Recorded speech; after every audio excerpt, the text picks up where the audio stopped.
Veamos esto en relación específicamente con la desobediencia civil. Habíamos dicho que para Thoreau es importantísimo esta contraposición entre individuo y el entorno social general, por decirlo de alguna manera, ¿verdad?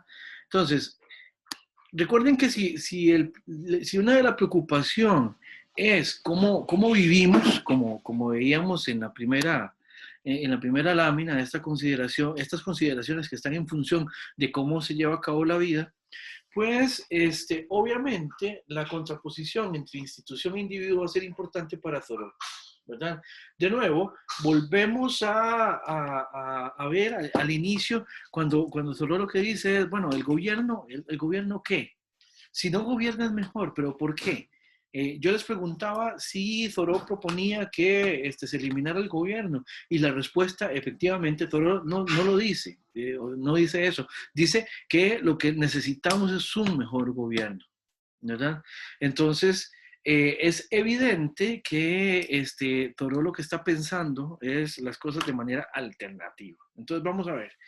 En ese sentido, una institución, en el sentido, digamos, vamos a ver, hay una discusión a propósito de la institución en antropología, en sociología. Imagino también, y aquí me podrán corroborar, en administración pública también la noción de institución debe ser importante, ¿verdad? A propósito de Steven, que generalmente participa, ¿verdad? O yo sé que hay compañeras acá de ciencias políticas o cosas por el estilo, ¿no? De antropología no recuerdo si habrá alguien, ¿verdad? Pero bueno, en todo caso, la noción de institución es importante y aquí la vamos a ver de manera general, ¿verdad? Como una especie de respuesta, por eso la pongo entre comillas, programada a partir de formas de hacer útil dentro de un contexto determinado. ¿Qué quiere decir esto? Que nosotros generamos ya ciertas respuestas sociales mediante las cuales vamos a satisfacer ciertas necesidades o vamos a generar, digamos, ciertas acciones en concreto, ¿verdad? Eh, Quienes son de ciencias políticas, de administración o esto, si tienen algo que colaborar aquí, se los agradezco, por supuesto, ¿verdad? Pero en general eso es lo que vemos acá como preocupación para Thoreau. Una institución como esa respuesta, ¿verdad? Que depende de decisiones que se han venido o bien tomando o bien consolidando, como ustedes quieran verlo, en el grupo social. Por ejemplo, ciertas nociones generales, por ejemplo, instituciones como la familia, como la religión, como la educación, eso de alguna manera ya está resuelto, ¿verdad? En el grupo social cuando uno llega ahí. Sin embargo, Thoreau lo que quiere poner en el fundamento es al individuo, ¿verdad? O sea, la institución como respuesta es importante y tiene que estar siempre en revisión. Y el parámetro a partir del cual lo vamos a revisar es precisamente el individuo. El individuo es el que tiene que ser consciente de si lo que está planteando la institución como respuesta sirve o no, ¿verdad? Si las decisiones que yo necesito tomar, de alguna manera las veo reflejadas en las instituciones. Perdón, ¿alguien quería hablar? ¿O fue que escuché mal? Escuché mal. Bien, entonces, en ese sentido, tendríamos que ver qué significa eso en Thoreau. Entonces, voy a pedir al grupo 4 que me ayuden con la pregunta 3.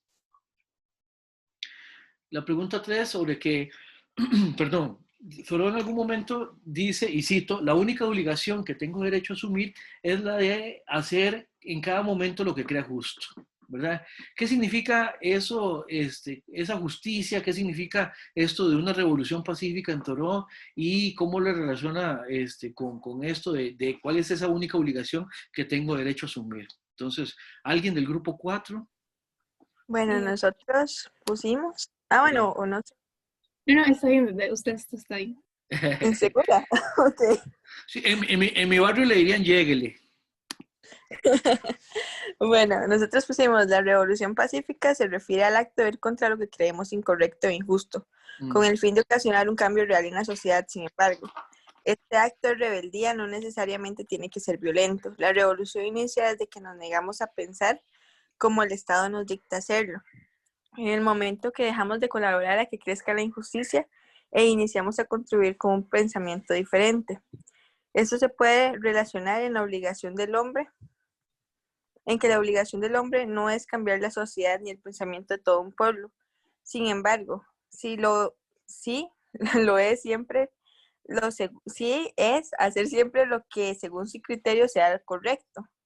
Si actuamos de manera tal que fallemos a nuestros propios principios y valores, estaremos contribuyendo sustancialmente a seguir bajo la disposición del Estado, en donde vale más el hombre por lo que posee más que por su ser mismo. Por esto, podemos definir la revolución pacífica como la forma de actuar o pensar donde seamos fieles a nosotros mismos y a nuestro sentido de justicia, donde sea más importante nuestra propia convicción que conseguir algo material. Ok. Igual, con eso, bueno, esto de la revolución pacífica, en el texto decía algo que desde el momento en que, por ejemplo, él ponía, ¿verdad?, que negarse a pagar los impuestos no era un acto así de como violento, pero que igual contribuía a ayudar con la revolución. Claro, con un cambio de cosas, efectivamente. Vean que esto de la revolución pacífica es algo que va a influenciar también sobre otros pensadores muy importantes. Por ejemplo, Gandhi, cuando hace su propuesta de resistencia pacífica, cita a Thoreau. Lo mismo con Martin Luther King Jr., también, estos son dos autores que, que citan y que hacen la referencia de que esa idea de la resistencia pacífica la toman de este autor de Thoreau, básicamente. Ahora, vean que en este sentido Thoreau nos pone enfrente de la necesidad de jugar en función de estas dos cosas. Por un lado, hay instituciones, por ejemplo, el gobierno, hay instituciones como la ley, digamos, que de alguna manera establecen formas generales de hacer, pero por otro lado tenemos a los individuos que es a partir de los cuales debería darse respuesta en concreto, digamos, a partir ya no solamente de la norma que manda la institución, sino más bien, y aquí me devuelvo a la lámina anterior, a esta noción de cómo vivir, que se parece de alguna manera a la noción de sabiduría antigua que habíamos mencionado ya anteriormente. Entonces, en ese sentido, la preocupación de Thoreau, habría entonces que revisar precisamente qué es lo que está pasando. ¿Por qué llega un momento en el que yo podría decirle al Estado o a las instituciones, no, yo no voy a hacer lo que usted me está diciendo, lo que usted me está sugiriendo o lo que usted me está mandando, por estas y estas razones, ¿verdad? Thoreau en el texto, y por eso el contexto de guerra y el contexto de esclavitud son importantes para explicar la reflexión que está haciendo Thoreau. Thoreau lo que está diciendo es, vean, yo tengo problemas cuando mis acciones tienen que ver con lo que el Estado posibilita en mí como actor. ¿Por qué? Porque yo estoy actuando dentro de lo que me permite un Estado que como tal, como Estado, como aparato, como institución, está pidiendo mi apoyo para ir a hacer una guerra contra México. Cuando el Estado, como institución, como marco general de las formas de hacer, además se nutre del trabajo de personas sin esclavitud. ¿Ven? Entonces él dice, llega un momento en que uno dice, bueno, pero si eso lo posibilita el Estado, que de alguna manera también posibilita mis acciones, entonces yo también me estoy vinculando, yo también me estoy... la palabra que se me vino de buenas a primeras, yo también me estoy contaminando, ¿verdad? Yo también me estoy, en algún sentido, termino siendo también responsable de darle un soporte al Estado que funciona de esa manera, cometiendo esas injusticias. ¿Se entiende? ¿Se entiende el problema que está evidenciando aquí Thoreau? ¿Alguna pregunta, algún comentario? Profe, Por favor. ahora que bueno, que usted decía que bueno, en mi caso yo que estudio ciencias políticas, para mí es como súper interesante esto que menciona este autor, y es algo súper vacilón ver que a pesar de que él vivió en el siglo XIX, es algo que se sigue remontando y sigue siendo una discusión inclusive en la actualidad. En mi caso, por ejemplo, justamente este semestre, coincidencia, estoy cursando una materia que se llama instituciones instituciones y comunidad política.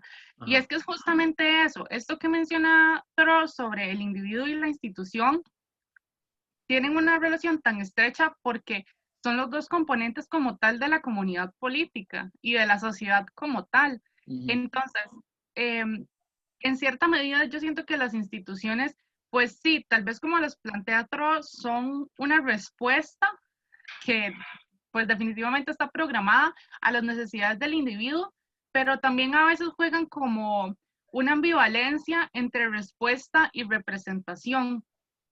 Instituciones más como, digamos como que, no sé cómo decirlo, pero digamos, por ejemplo, instituciones como la familia o como la iglesia, por ejemplo, tratan en veces también de no solamente dar una respuesta a la necesidad del individuo, sino también en momentos donde existe esta tensión entre ya no solo un individuo que no se siente bien con las acciones que están tomando las instituciones o en este caso el gobierno, también ese cierto grupo de instituciones como que trata de jugar un rol de representación sobre esos mismos individuos, dado que podríamos decir que la institución tiene un más grado de poder en comparación a un solo individuo. Digamos, no es negando el poder como tal que se encuentra distribuido en cada individuo, sino más bien que la institución se vale de la acumulación del malestar de varios individuos para representar bajo su figura de poder ese conflicto interno. No. Claro, claro, y eso también va de la mano con esto que estamos viendo hoy, y por ejemplo, eso lo podemos discutir también con Rancière, no sé si estarías de acuerdo. Sí, claro. Sí. Y es importante, es una discusión fundamental. Sí, en ese sentido, vamos a ver, lo que vos mencionabas a propósito de la institución también, como dentro de la preocupación esta de la representatividad, vamos a ver, todo lo que está criticando es que, por ejemplo, lo podríamos decir de esta manera, el Estado al cual yo pertenezco indefectiblemente, digamos, tanto que soy ciudadano, de alguna manera estoy vinculado en este caso, con el Estado costarricense. Thoreau estaba vinculado necesariamente con el Estado estadounidense. Pero él lo que dice es esto. El problema es que el Estado va y hace la guerra, el país en general hace la guerra, y a quién le importa, digamos, lo que los individuos que estamos en contra pensemos, digamos. O el problema de la objeción de conciencia que puede poner algún individuo a propósito de las acciones que esté llevando a cabo el Estado. ¿Cómo se atienden si es que es representativo? Porque además está todo este conflicto de la representación también ponderada, por decirlo de alguna manera, o sea, en el sentido de que también es la representación de las mayorías o de los grupos que puedan organizarse, ¿verdad? Porque no basta con que haya descontento en los individuos. Si ese descontento no se articula, las instituciones puede que nunca respondan a ese descontento, precisamente porque las instituciones dependen de que las hagan funcionar en ese sentido. No sé, Verónica, si tiene... Sí. ¿Verdad? Sí, claro, justamente, profe. De hecho, es como muy interesante porque si quisiéramos como hacer una cierta comparación, digamos como tratar de traer ese escenario que estamos analizando en el caso de Thoreau con la guerra de Estados Unidos y México y traerlo, digamos, tal vez a un ambiente más local, podríamos exactamente ver lo mismo, pero de manera interna con la guerra del 48. donde vemos justamente esa articulación entre instituciones y entre actores, hasta simples individuos, que, como decían los contractualistas, también ceden una parte de su libertad para ser representados, ¿no? Claro. Y, digamos, por ejemplo, acá, viendo este ejemplo que menciono de la guerra del 48, vemos al bando de Figueres, que en ese momento, bueno, era el Ejército de Liberación Nacional, que se articula con instituciones como la iglesia, ¿verdad? El padre Monseñor Sanabria, creo que era el nombre de... Sí, sí, sí. Ajá, El obispo. lo vemos, Sí. ¿perdón? El obispo. Ajá, el obispo Monseñor Sanabria. Podemos ver cómo eso funciona para articular y conglomerar como esos ciertos individuos que se encuentran en ese descontento con, en ese momento, pues, las elecciones de Teodoro Picado y los gobiernos previos de Calderón Guardia, ¿verdad? Podemos ver cómo funciona para articular y cómo se relaciona esto con también todo lo que hemos venido viendo de los contractualistas y cómo lo vemos ahora reflejado en un ámbito local y como un enfrentamiento también entre instituciones, ¿verdad? Le puedo poner incluso otro ejemplo para traerlo a valor presente, como usted decía, verlo más en el ámbito local.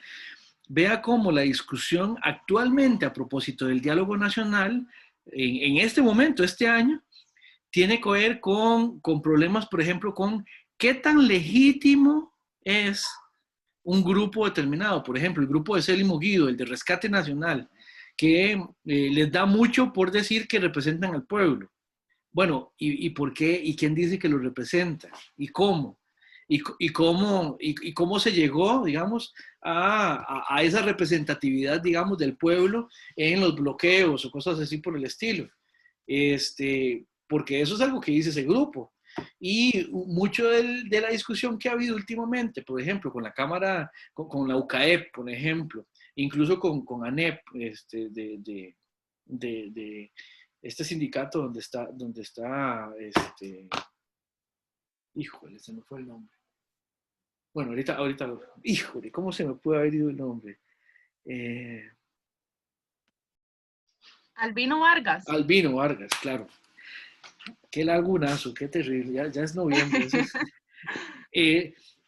Una de las preocupaciones importantes que había en esta discusión es qué legitima los grupos de representación cuando, por ejemplo, hacen oposición a una forma general de hacer. Por ejemplo, Thoreau está pidiendo desobediencia civil.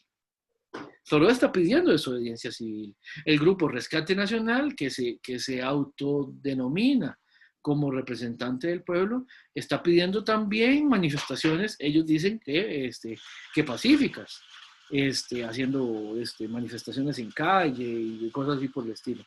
Entonces vea que este tipo de discusiones todavía hoy tienen mucho me parece a mí, de vigencia, ¿verdad? De hecho, uno bien podría hacer un trabajo sobre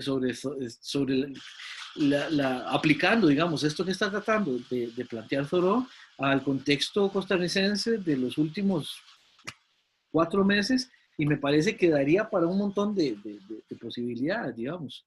Eso habría sido eso puede ser una tesina para el próximo año, por ejemplo. ¿Me explico? Sí, claro, profe. Sí, es un tema muy, muy vigente, es lo que mencionábamos, ¿verdad? Y creo que es como parte también de la propia evolución del conocimiento y de la conciencia social, porque vemos cómo va evolucionando, cómo va cambiando esa concepción de la sociedad y las instituciones y cómo vamos pensando políticamente y pues cómo se sigue repitiendo, ¿no? Por ejemplo, estaba leyendo hace unos días justamente sobre la mesa de concertación nacional que hubo en el gobierno de Rafael Ángel y cómo no era realmente representativo a pesar de que se consideraba una mesa de diálogo. Sí. Entonces es como interesante ver todo esto y relacionarlo ahora a esto que plantea este autor, ¿verdad? Efectivamente. Tiene una vigencia por ahí y bueno, circunstancialmente calzó, digamos. Jamás habríamos pensado a principio de semestre, cuando cuando apenas estábamos empezando, que a esta semana, por ejemplo, estaríamos cerrando bueno, esta semana será la tercera reunión de una mesa de diálogo. Y que esa discusión tiene tanto que ver con esto. O sea, si hubiéramos querido hacer así al propio, no habría salido, yo creo. Sí, exactamente. Bien, veamos unas cuantas preguntas relacionadas con la desobediencia civil, ¿verdad? La primera pregunta que uno podría hacerse a propósito de la desobediencia civil es ¿qué es? ¿Verdad? Y la desobediencia civil, tal como la está planteando Thoreau, es un medio, en este caso, un medio de reclamo. Es una acción completamente instrumentalizada en ese sentido, ¿verdad? En ese sentido, Thoreau, en el mejor de los casos, ¿verdad? En caso de ser reconocido como anarquista, tendría que ser reconocido en algo así como, abro comillas, un anarquista metodológico.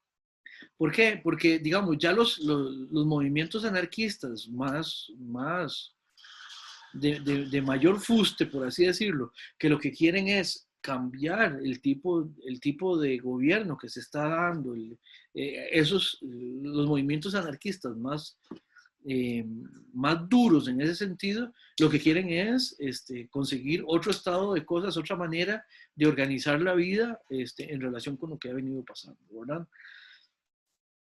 En ese sentido, Thoreau no da para tanto. Digamos, Thoreau es efectivamente consciente de lo importante que tendría que ser algo como la desobediencia, algo como la resistencia, pero Thoreau, al menos a la altura de este texto, podríamos ver si en otros textos es un poco más radical, pero a la altura de este texto no está haciendo una propuesta radical, digamos, revolucionaria, más que en el sentido pacífico que veíamos en la pregunta anterior, ¿verdad?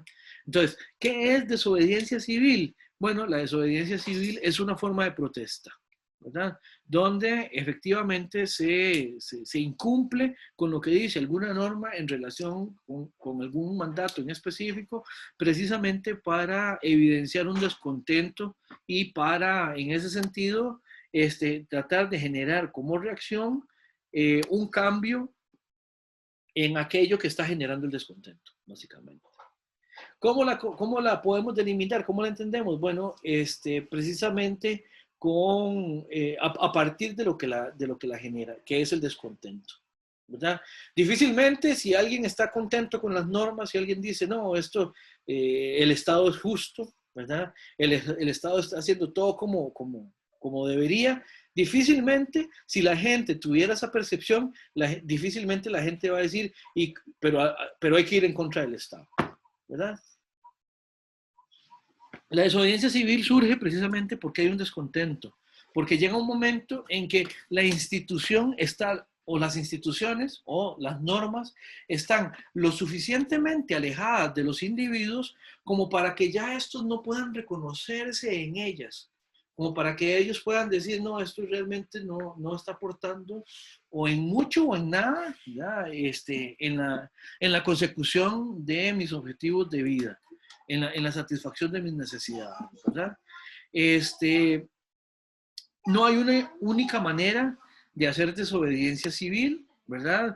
Está desde, por ejemplo, el no pagar impuestos en el caso de Thoreau, está las manifestaciones, digamos, por ejemplo, en este siglo ha sido importante todo lo que son las manifestaciones de lo que se llaman los indignados, los invisibles, ¿verdad?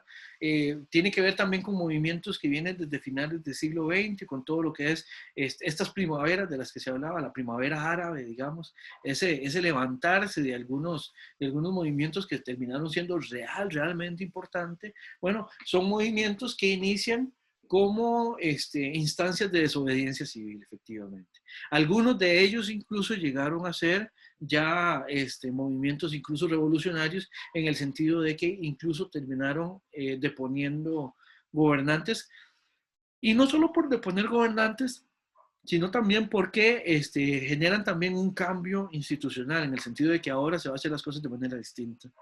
Por ejemplo, un dictador que un dictador que estaba en ejercicio de poder durante tantísimo tiempo, tuvo que dar, una vez que es removido, la idea es que le dé campo, por ejemplo, en estos ejemplos que puse, a elecciones por primera vez en muchísimo tiempo. ¿Ven? Entonces, de alguna manera hay también ahí el cambio, una subversión del estado de cosas, ¿verdad? Luego, aquí hay una pregunta que es crucial para el problema de la desobediencia civil, y es si tengo derecho a desobedecer, si hay derecho a la desobediencia. Voy a empezar por un contraejemplo, o por el contraejemplo que generalmente se pone, que es el ejemplo de las huelgas. Las huelgas que de manera importante se generaron en el siglo XIX, eran originalmente ilegales, ¿verdad? Y por lo tanto eran acciones, quienes iban a huelga estaban desobedeciendo las normas, o sea, la ley que prohibía específicamente la huelga. Al punto que en siglo XIX no fue poco común el hecho de que patronos abrieran fuego, o sea, dispararan en contra de sus empleados que se fueran a huelga. ¿Por qué? Porque estaban amparados en el hecho de que las huelgas causaban un perjuicio, del cual, en ese sentido, los patronos tenían derecho a defenderse, ¿verdad? Poco a poco eso se empezó a cambiar al punto de que hoy en día las legislaciones también reconocen la huelga como un derecho, ¿verdad? Entonces, cuando alguien va a huelga, en principio, bueno, ahorita, por ejemplo, en el país ha habido toda esta discusión a propósito de si la huelga es legal o es ilegal a partir de ciertos parámetros, porque, bueno, acá hemos dado por también definir ciertos parámetros para que la huelga sea legítima. Pero en ese sentido, digamos, en la medida en que la huelga sea reconocida y sea introducida dentro del cuerpo de normas, ya deja de ser un acto de desobediencia, sino precisamente porque la ley prevé como un espacio de ese tipo de manifestación. Entonces, ahora, el punto es, ¿hay derecho a desobedecer, a la desobediencia civil? Bueno, si el acto es desobediente, no puede haber derecho, ¿ya? Piénsenlo en el entorno familiar, ¿verdad? Eso es como preguntarse si uno tiene derecho, como no sé, en la crianza, si los hijos tienen derechos o las hijas tienen derecho a desobedecer a aquellos de donde les viene la autoridad, digamos, en el entorno familiar. Y es evidente que si estamos catalogando algo como desobediencia, no puede venir a partir de el permiso que se le otorgue. De la misma manera, no puede ser desobediente un acto que se lleva a cabo dentro de pleno derecho. ¿Por qué? Porque si me están dando permiso, por así decirlo, de llevar a cabo el acto, entonces ya una vez que ya tengo permiso no es desobediente. El asunto con la desobediencia es que actúa en contra de normas específicas. Y eso también es importante. ¿Por qué? Porque específicamente también la condena, vean aquí esta pregunta de abajo, la condena por el acto de desobediencia civil es legítima también. Por eso es que les decía, la propuesta tal como la genera Thoreau termina siendo no revolucionaria. ¿Por qué?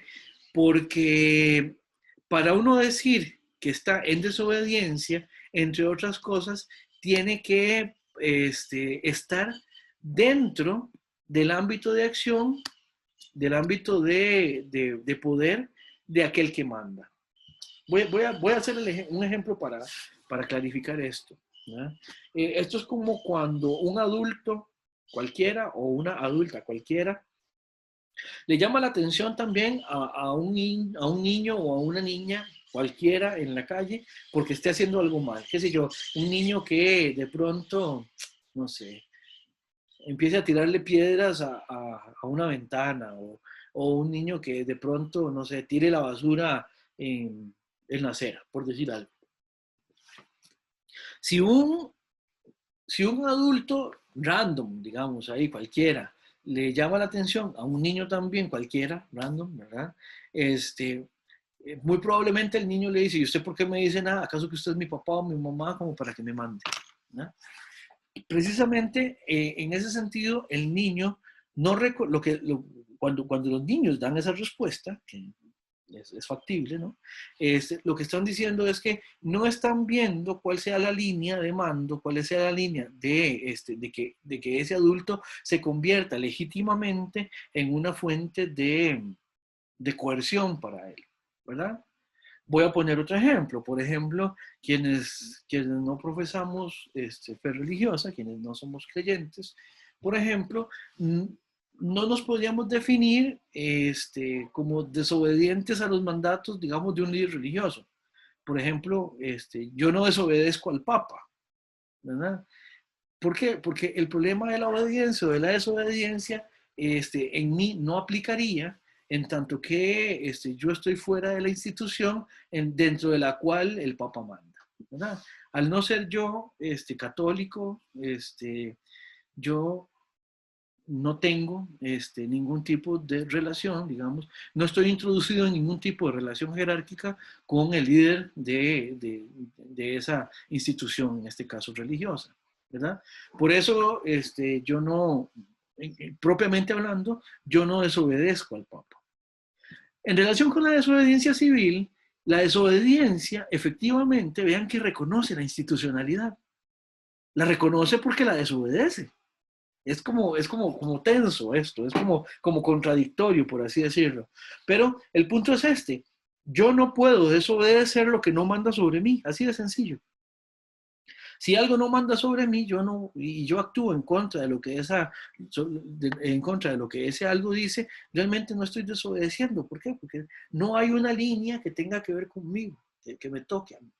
No sé si se entiende bien este punto, ¿verdad? Pero la desobediencia civil se da dentro de un cuerpo de normas a partir de los cuales se nota o se evidencia que el desobediente o que los desobedientes civiles efectivamente están quebrantando una norma. ¿Se entiende? Eso queda claro, eso me parece importante que quede claro. ¿Queda claro o hay alguna pregunta a propósito de esto?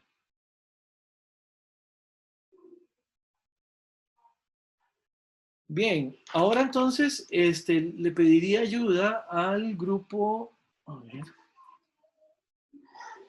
al grupo 3 a propósito de la pregunta 4, que Thoreau menciona que el único lugar para una persona justa es la prisión cuando la ley es injusta, ¿verdad? ¿Qué quiere decir esto? Grupo 4, tal vez, ¿me ayuda? Buenos días, profe. Lo Adelante. que nosotros pusimos fue que, digamos, si el Estado encierra injustamente es porque sus normas o sus leyes son injustas. Entonces, em, las personas que son realmente libres son aquellas que son encerradas por el Estado, porque el Estado las considera personas injustas, y aquellas que ponen las leyes que son consideradas justas por el Estado son las que deberían más bien estar encerradas en prisión. Sí, aquí la reflexión de nuevo, combina mucho lo político con lo moral, como podrá notarse, con lo ético también, ¿verdad? En el sentido de que solo lo que dice es, si hay una ley injusta, los justos no la pueden cumplir. Y por lo tanto, eso lo que va a hacer es que terminen yendo los justos a la cárcel. Solo aquí lo que está es tratando de evidenciar una contradicción política importante en la manera en que funcionan las cosas si el Estado se vuelve injusto, ¿verdad? Eso es importantísimo para este punto. No sé, Pablo, si está de acuerdo con esto. Sí, profe, me parece que es algo así similar. Claro, y es una cuestión de conciencia, dice Thoreau. Realmente es importante que quien considera que una ley no debe cumplirse, pues que no la cumpla y que la desobedezca, por tanto. Bien, entonces ahora voy a pedirles también al grupo 2, si me puede ayudar entonces a partir de la lectura, yo les pedía una definición, a ver cómo les fue a ustedes con la definición de, no sé, voy a escoger una de las que les puse ahí, grupo 2, tal vez me ayuden con la noción de institución. ¿Qué sería una institución? ¿Cómo lo definieron ustedes en el trabajo? Buenos días. Hola, sí, sí. Hola. Bueno, la definición de institución podría interpretarse como las maxiestructuras.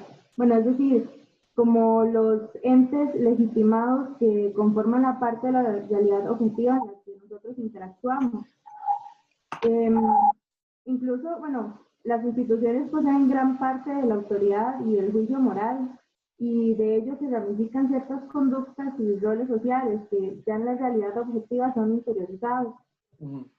Y de acuerdo con Thoreau, una institución es la cárcel, por ejemplo, en la que se concibe al prisionero como una persona mala, independientemente del grado de su falta, ya sea grave o leve, porque igual seguirá siendo malo. Y esta persona, bajo esta institución, va a interiorizar esta etiqueta.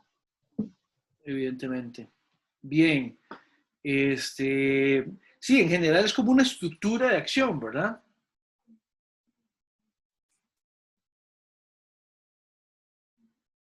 ¿Estarías de acuerdo? Sí, sí.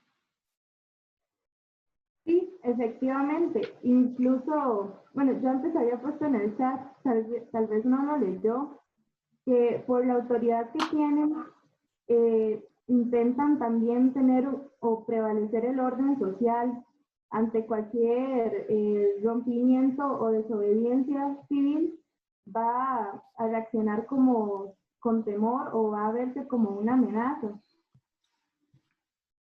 Claro. Se entiende perfectamente. Bien, entonces, sí, también a ustedes les pediría entonces que me ayude con qué sería entonces, a partir del texto de Thoreau, justicia o injusticia, no sé, porque cualquiera de las dos, porque definiendo una se entiende la otra, obviamente. Entonces, ¿cómo les fue con esa? Bueno, en cuanto a justicia, es como ya la conciencia propia que nos permite como pensar y actuar libremente. Entonces, bueno, de acuerdo al texto, es una libertad de actuar con base a criterios morales individuales. O sea, de acuerdo a lo que cada uno considere correcto, pero sin la intervención o las condiciones de un sistema ajeno. Claro. Ahora, vean que y aquí eso de lo individual es importante y es también problemático, porque hasta qué punto entonces tiene potencia un individuo para definir desde sí mismo lo que sería injusto. Porque tampoco podemos llegar al punto de que entonces cada quien defina desde sí mismo lo que es injusticia o justicia, porque tampoco podemos tener una definición de justicia tan particularizada. No sé si me voy a entender. Eso es problemático, digamos, y es un punto que uno le podría preguntar a Thoreau que cómo resolverlo, ¿verdad? No siempre eso queda claro en Thoreau, dicho sea de paso. ¿Cómo definir en última instancia esa línea divisoria entre lo justo y lo injusto? Porque él menciona la justicia, él menciona la ley injusta, él menciona a la persona justa que debería estar en la cárcel precisamente por desobedecer. Pero definir qué es justicia e injusticia es muy complicado en este ámbito. Especialmente porque individuos distintos podrían definirlo de manera distinta. Bien, para ir cerrando, le pediría al grupo 1 si me ayuda entonces, gracias, sí, el grupo 1 me ayuda con las nociones de gobierno y de autonomía, cómo a partir de la lectura, cómo después de la lectura, pueden sugerir una definición de gobierno y otra de autonomía. Grupo 1.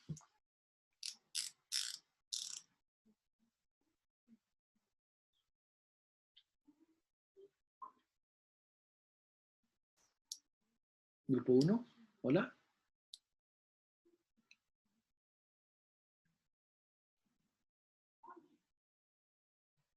¿No hay nadie del grupo 1?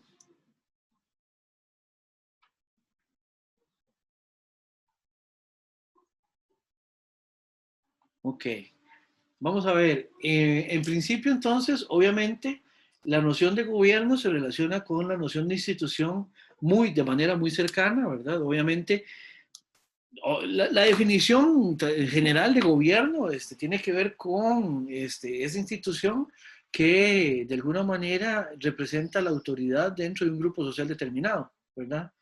Pero en Thoreau también, cuando él dice que él no quiere que desaparezca el gobierno, sino que aparezca un nuevo gobierno mejor, después de que había dicho de que quería que el gobierno gobernara lo menos posible, tiene que ver también con la posibilidad de que los individuos intervengan de manera directa con el establecimiento de las líneas generales de acción.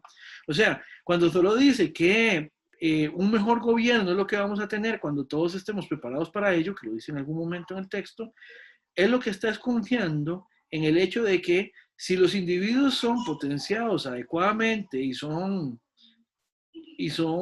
llevados de verdad a proponer desde sí mismos cuáles son las posibilidades de las formas de hacer dentro de un entorno determinado, dice Thoreau, cuando eso pase, vamos a estar en un entorno tal que vamos a generar un gobierno que es mejor, en tanto que cada uno de nosotros va a promover esas líneas de acción en general.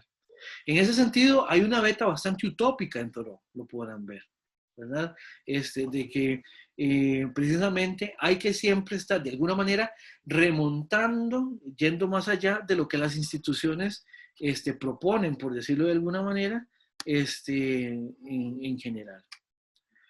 Y en relación con la autonomía, obviamente autonomía, imagino que ustedes sabrán, autonomía es sinónimo de libertad, es la capacidad que tiene un individuo desde sí mismo de plantear las normas generales de conducta.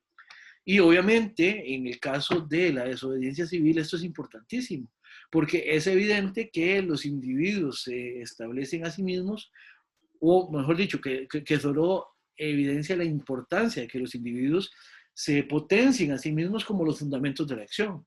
Luego, la libertad del individuo tiene que ver con esa línea, con esa dirección que intentará darle a sus acciones en función de la consecución de lo que considera adecuado a partir de la pregunta de cómo se vive, que fue con la que iniciamos. Y bueno, y con esto cerramos este texto de Thoreau. Espero que haya quedado de alguna manera clara, digamos, la importancia de este texto, digamos, en lo que hemos venido trabajando. Les decía, en mediación virtual ya está el texto de Marcuse, que es el que nos toca leer para la próxima semana. El texto está completo, sin embargo, no es que lo tengan que leer completo, tendrán que leerse el primer capítulo, que se llama Las nuevas formas de control. Ahora les voy a poner esa indicación también, pero de una vez se las doy para que recuerden que no es que tienen que leerse el texto completo, porque es bastante extenso, o es lo suficientemente extenso como para que no sea necesario leerse todo el texto para la próxima semana. En ese sentido, lo que tienen que leerse es el primer capítulo, es a partir de la página 31 y se llama Las nuevas formas de control. Y ahorita mismo, apenas cierro esta sesión, les subo las preguntas guía para que las tengan en cuenta.